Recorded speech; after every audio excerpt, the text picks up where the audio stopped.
psychotherapist, Dr. Robi Ludwig, who was just featured, as you can see there, on the cover of Ask Pioneer magazine on the importance of mental health. Fantastic. Welcome back.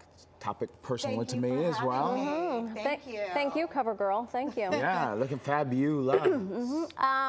Personal to you, bullying, personal to me. I'd be hard pressed to find an adult who wasn't bullied, and if they didn't know it in the moment, years later, they probably, which was me, I realized years later I was being bullied. So how is it different, bullying as an adult versus bullying as a child?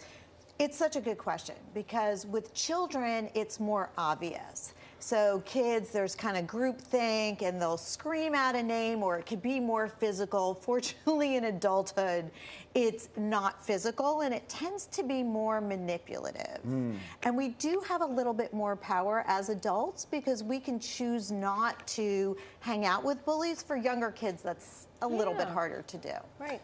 I mean, why do people, especially adults, bully at this point?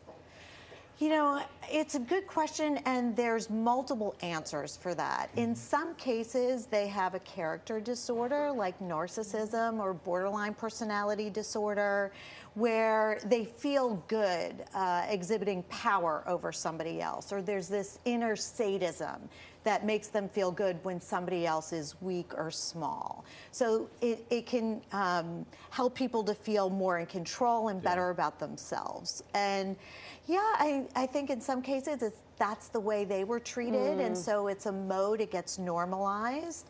And, you know, people like getting their way, so it sometimes works for people. So are these words synonymous? Bully, narcissist, psychopath, sociopath? They're same church, different pew. You're describing myself. Shut up. We can't assume that all narcissists are bullies or all people with character pathology are bullies, but if you have low empathy, then you're not able to really think, how does my behavior impact somebody else? Because in some cases, these bullies don't know that they're bullies. And it also can be driven by jealousy, you know, through the form of gossip or leaving people out. Yeah, some people are very unaware of themselves. Yeah. How would you say you handle, like, say, close friends or family members who are bullying you into doing something that you don't necessarily want to do? The best way to manage a bully is to set strong boundaries and to stay calm, because the bully likes to rile you up and know that they're impacting you. So know what your boundaries are ahead of time and simply say, you know what, I don't feel comfortable being forced to attend this event, and I hope you can understand my position. And you can sometimes gain their strength in numbers, talk to other family members and see if you can get the support you need. And if you feel it's not working over time, then you can just, you know, create distance. Distance can be very powerful. It sure can. Silence sometimes is the best thing, I find. You can even say stop. Right. Stop. Just stop. Yeah.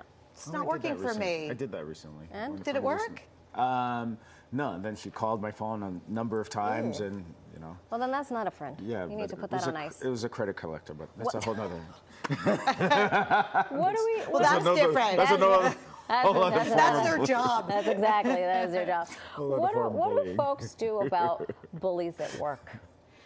So that's almost a legal situation. You first want to maybe handle it with humor, because it is the workplace, and we all know those bosses who bully or coworkers who can bully.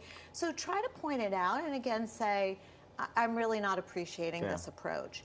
If it doesn't stop, document, because it is the workplace. So you document the bullying situation, so you have a list.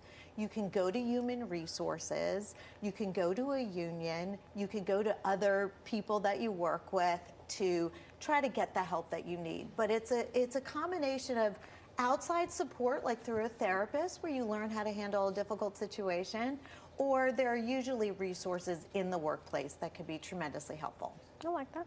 So you talked about, I mentioned mental health is important for me. Yeah. You talked about the importance of Yes. maintaining good mental health. I think we have the cover of On the cover. We As do. Pioneer, Hello, which is madam. such a great magazine. And I just want to give a shout out to my Please. glam team, which like helped me with extensions and make me look like a different person there, which I You love. look the same. Love But it. it was.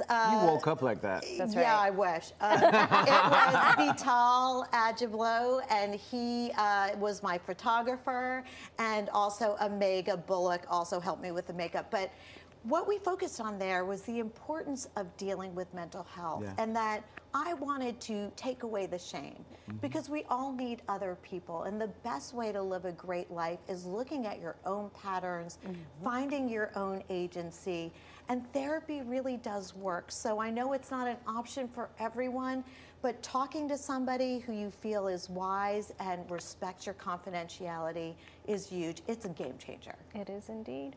Always great to see you, Dr. Oh my Robi God, I Ludwig. love So spending. good to see You're you. therapeutic for me. Oh, I love that. Thank you. Great so much. people. Thank you, Great doctor. show. Thank you. To get more info on your mental health, make sure to follow Dr. Robi at Dr. Robi Ludwig on Instagram.